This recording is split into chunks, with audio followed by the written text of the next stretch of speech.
Hey guys, it's Christian, and today I'm going to be teaching you how to install Cyanogen 6.1 on a PSP Go or PSP 1000, 2000, or 3000. I'm not sure if this works on PSP Straight as it's not in the US market. I haven't actually been able to test it on it. Today we'll be using my PSP Go that I normally use, and essentially, if you aren't familiar with Cyanogen, it is essentially a mimic of the Android OS at the time of its release, which was, I want to say, Joel16 started working on the project around 2008 or 2009. You guys can correct me if I'm wrong on that. I have contacted him. He hasn't been working on the product since 2012, the software for it. He didn't have any of the files, so I actually had to perform a little bit of a witch hunt to find it. So thank you to the guys on the PSP subreddit for assisting me with finding the files for it. The GitHub link does not work. So the link in the description is to a Google Drive file. You'll have to download that, of course. I'll show that into a minute. So essentially what you'll need for this is you'll need a PC, Mac or Windows, of course, work with it because you're just transferring files. You'll need 7-zip or WinRAR to open up the files, if you don't already. You have to have your transfer cable, SD card, or whatever you're going to be transferring the files from your PSP over to the computer. So with the PSP, the Cyanogen, essentially it just replaces the normal XMB that comes with the traditional PSP layout, of course. You guys know that. To be running this, you will have to be having Pro C on your PSP. I'm on 6.61. I do believe it works with all of the custom firmwares past, I believe it's 5.9. Like I said, don't quote me, but I'm pretty sure it works for all the latest ones. So if you're on 6.6 or 6.61, you should be totally fine with it. And the Cyanogen is on 6.1, which is the final release of the software. Unfortunately, like I said, the project was discontinued. There is no new update, so some of the features don't work. And it is kind of buggy at times, but once you see the modern XMB layout that he did, you'll understand why we're doing this. So yeah, here's the tutorial. Sorry for wasting all your time.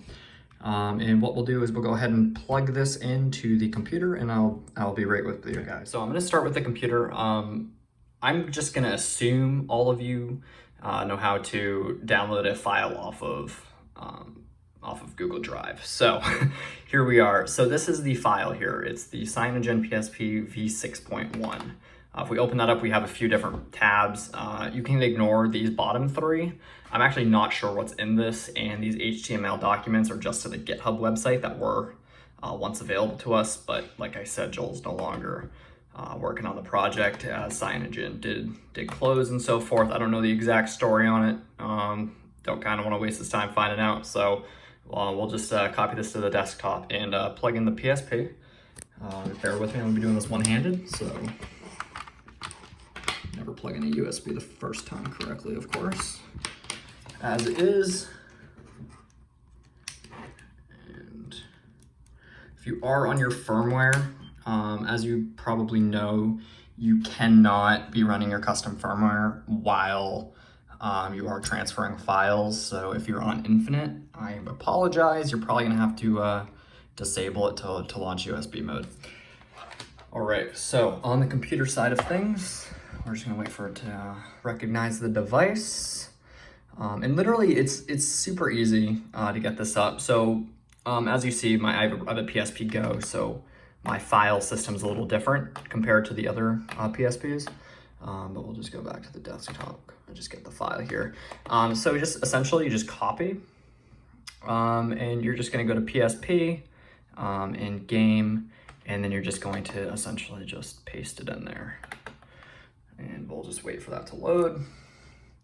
It's not a huge file. I think in its compression, it only says items remaining for like 3 megabytes.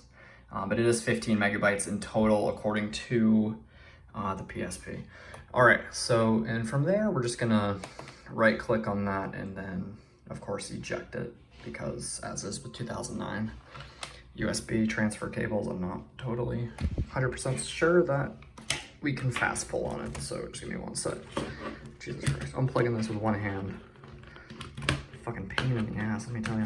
All right, so I'm just gonna pull this up, and essentially we're just gonna launch our fast recovery on that. As you see though, on the top, you do see the Cyanogen 6.1, so we'll just load up the fast recovery since I already have Pro C 6.61 on my console already. I will link a video in the description, not by me, by Tech James, I believe it is. He's the original video I stumbled across to even see that this Cyanogen thing even existed. And literally, it's as easy as launching the Pro C, having it fast recover, or just installing it for the first time. And literally all you have to do, press X on that, and it will load itself back into its state. So we'll see where things are at in just a second here when it decides it wants to finish up. All right, this is my first time using it on this because I deleted it and put it back on.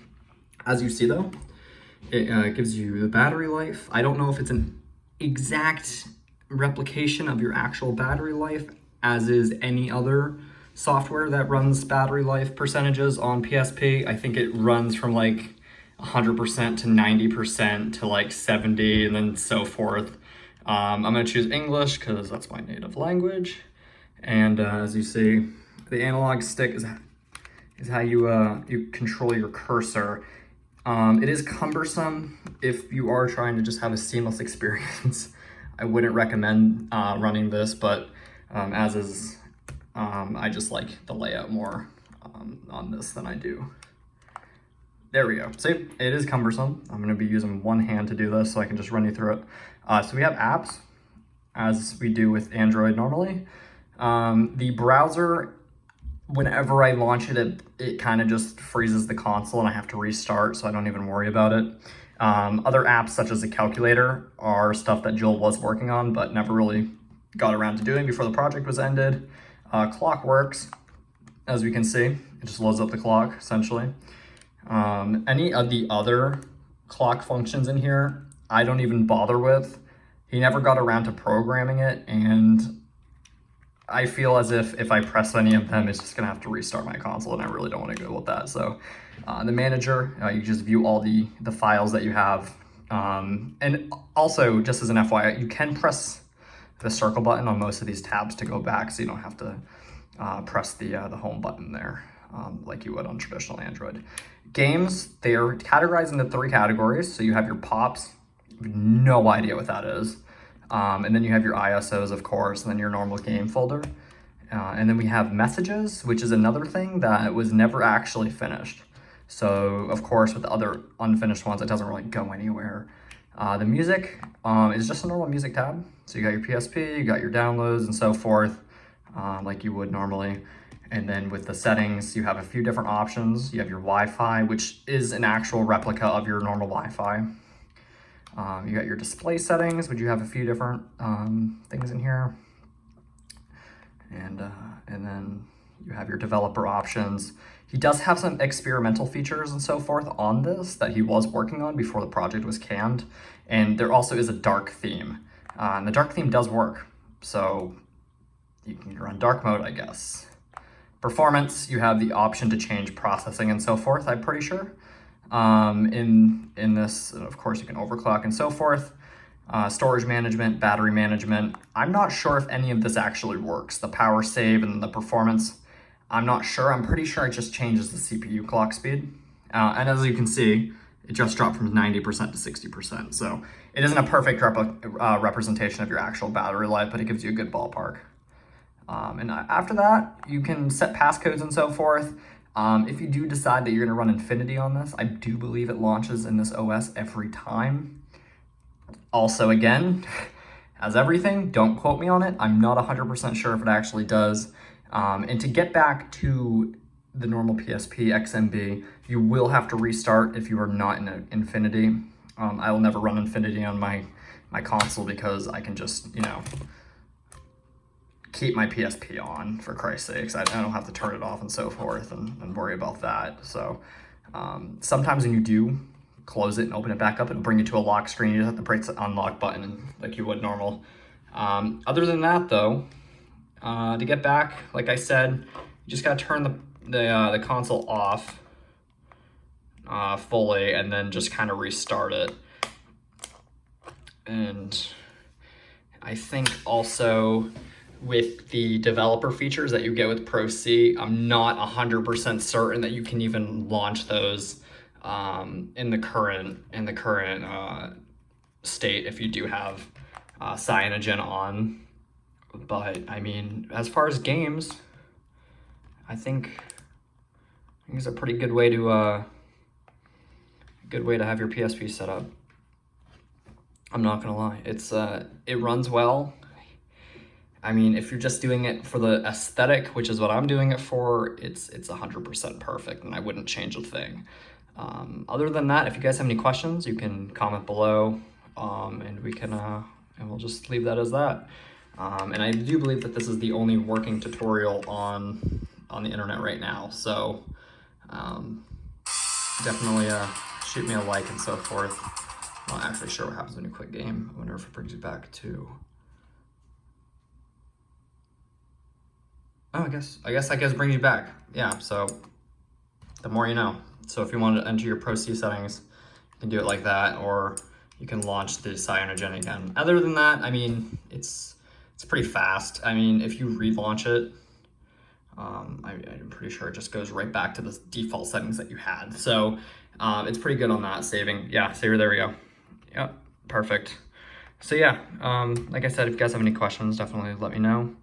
And other than that, I hope everything goes well for you guys, and thank you so much. Goodbye.